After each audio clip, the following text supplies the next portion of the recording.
반갑습니다. 오늘도 사도 바울의 발자취를 따라가며 함께 복음의 능력을 맛보고자 하는 우리에게 하나님께서 크신 은혜를 더하시기를 소원합니다.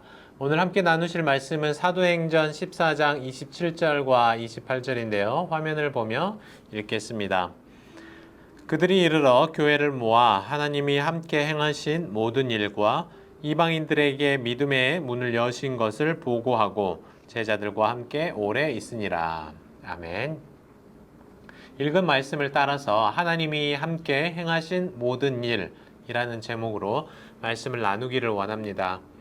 성경 속의 많은 인물들이 정말 다이나믹한 삶을 살았지만 바울처럼 다이나믹하고 열정적인 삶을 살았던 사람이 있을까 생각해 본 적이 있습니다. 바울은 유대인들을 위해서도 누구보다 열정적이었고 또 이방인들을 향해서도 열정적이었습니다. 율법을 위해서도 최선을 다했으며 복음을 위해서도 최선을 다하며 살았습니다.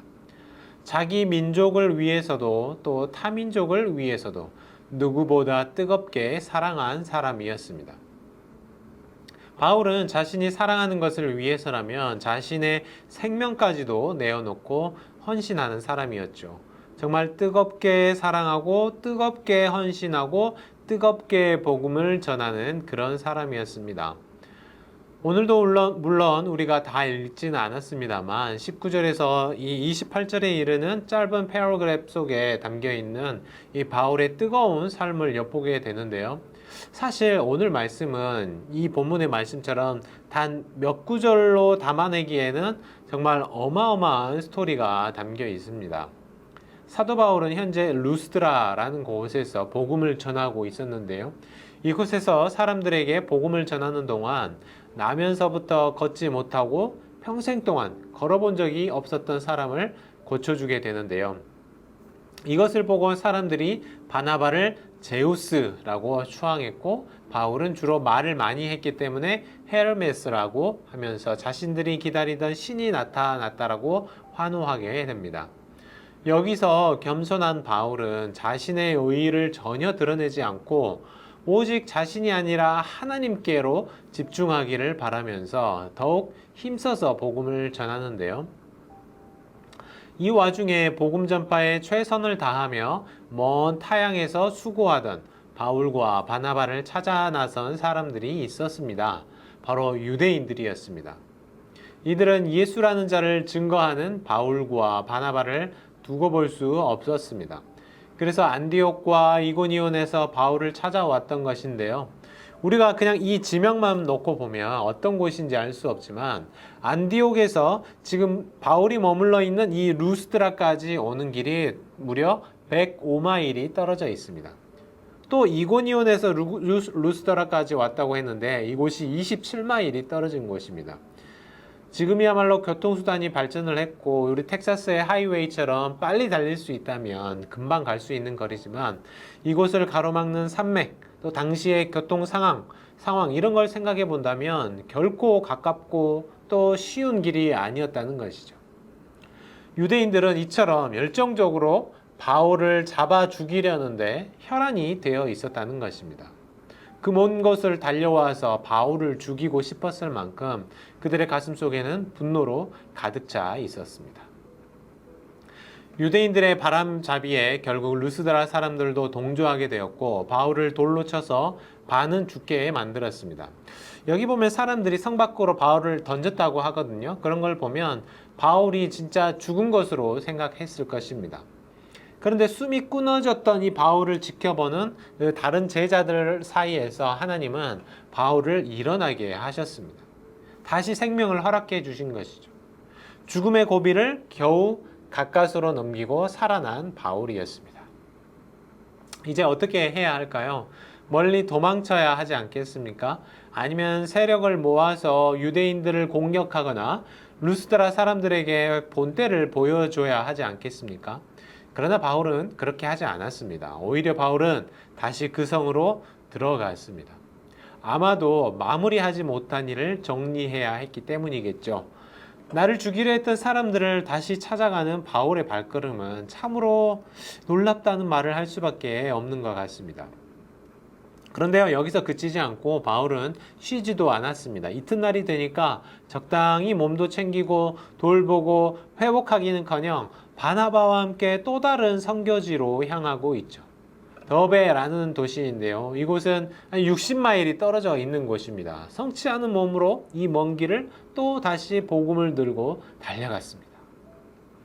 그곳에서 그가 한 일이 무엇이었을까요? 21절을 읽어보니까요. 복음을 그 성에서 전하여 많은 사람을 제자로 삼았다. 어떻습니까? 자기 고난받은 이야기, 무용담 혹은 유대인들에 대한 원망 섞인 말이 주가 아니라 여전히 복음을 전하는 일에 매진하고 있었습니다. 제자 삼는 일에 게을리하지 않은 것이죠. 여기서 또 쉬지 않고 바울은 계속해서 루스드라, 이고니온, 안디옥으로 돌아갔습니다. 그러니까 이 선교지를 전체를 한 바퀴를 돌고 나서 되돌아오면서 복음의 그 상황을 점검하는 것이죠. 저라면 루스드라에는 가고 싶지 않았을 것 같습니다. 나에게 돌을 던진 저 마을 사람들에게 과연 내가 어떤 좋은 말을 해줄 수 있을까? 그러나 도리어 바울은 제자들의 마음을 굳게 하고 하나님의 나라에 대해서 또 성도의 환난에 대해서 가르쳐 주었습니다. 이제 길고 길었던 선교 여행을 마치고 파송교회인 안디옥으로 돌아왔습니다. 자랑하고 싶은 것도 많고 억울한 일도 많고 하소연할 일도 많았을 것인데요.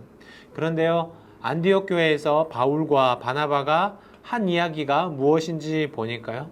오늘 말씀 27절에 이렇게 기록하고 있습니다. 그들이 이르러 교회를 모아 하나님이 함께 행하신 모든 일과 이방인들에게 믿음의 문을 여신 것을 보고하였다. 바울은 자기 자랑하지 않았습니다. 자기 고생 증거하지 않았습니다. 오히려 자신이 이룬 모든 성과는 나의 수고와 열정과 희생과 순종과 피에 의해서 일어난 일이라고 하지 않고 이 모든 것이 하나님이 함께 행하신 하나님의 일이라고 고백합니다. 하나님께 모든 영광을 올려드리는 것이죠. 나는 기억하지 못해도 하나님이 하신 일은 안디옥 교회가 기억해 주기를 바랐습니다. 내가 고생을 한 것은 교회가 알아주지 못해도 하나님께서 나를 통해 이루신 일은 모두가 기억하기를 바랬습니다. 바로 이것이 그리스도를 믿고 따르는 사명자의 삶인 것이죠. 오늘 저와 여러분은 무엇을 말하며 살고 계십니까? 또 무엇을 증거하는 자들이십니까? 하나님이 행하신 일을 즐겨 자랑하는 자들입니까? 아니면 하나님보다 나를 드러내기에 바쁜 사람들입니까? 우리가 오늘 하루도 누구보다 더욱 힘을 써서 하나님을 자랑하고 드러내며 하나님께만 영광을 돌리며 사는 저와 여러분 되시기를 바랍니다. 또한 누구보다도 하나님 나라를 향한 뜨거운 열정과 뜨거운 사랑으로 이 여름에도 주를 위해 헌신하는 저와 여러분의 하루가 또 하루가 되시기를 주님의 이름으로 축복합니다. 오늘 제가 함께 마무리하며 기도하도록 하겠습니다. 사랑과 자비가 풍성하신 하나님 감사를 드립니다. 열정적이고 사랑이 넘치고 복음을 향한 열정이 뜨겁게 타올랐던 사도 바울을 통해 이루신 모든 일을 우리가 오늘 말씀을 통해 나눌 수 있도록 해주셔서 감사를 드립니다. 하나님, 오늘 하루의 삶도 내가 온전히 나와 함께 일하시는 하나님의 이름을 드러내고 하나님께 영광을 돌리는 하루가 되게 하여 주시옵소서.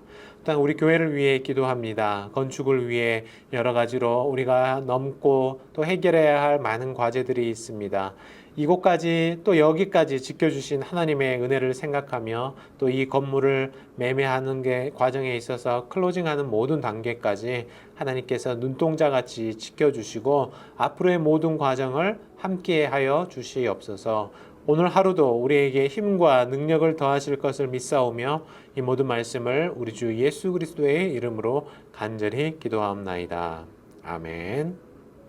계속해서 개인적인 기도 제목 갖고 기도하시기를 바랍니다.